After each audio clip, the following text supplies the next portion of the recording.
My husband style chicken curry. Onions వేసుకున్నాం.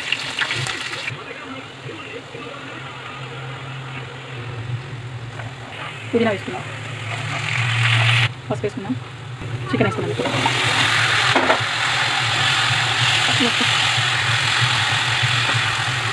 మసాలాలు అల్లం వెల్లిపాయ పేస్ట్తోని వేసుకున్నాము. చెక్క, లవంగా, షాజీరా, ఇలాచి. ఇదిగోండి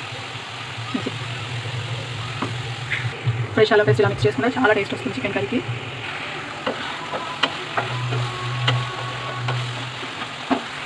అగ్గడానికి కాకపోతే వేసుకున్నాం.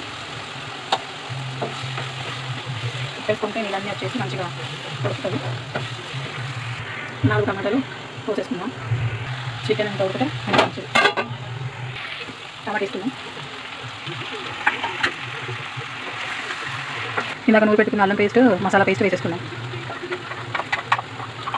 ఇప్పుడు మిక్సీ కడిగేసిన వాటర్ కూడా వేసాను.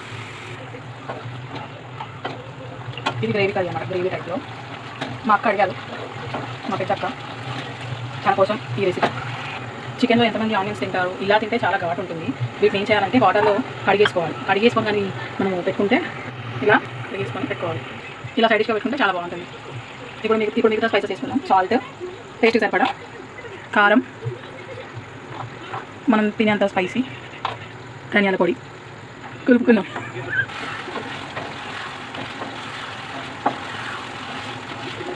ఇంకా దీంట్లో ఏ మసాలా వేయాల్సిన అవసరం లేదు. ఇందాక అల్లం పేస్ట్తో రా మసాలా వేసి మనం మిక్సీ పట్టుకున్నాం కదా, అదే మసాలా. ఇంకా పైనుంచి ఏ మసాలా వేయాల్సిన అవసరం లేదు.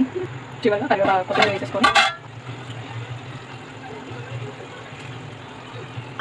కాసేపు 10 నిమిషాలు శైలేశ్వరి సిస్టర్ చెప్పినట్టు కొత్తిమీర కాస్త మగ్గితే ఆ టేస్టే అంతే.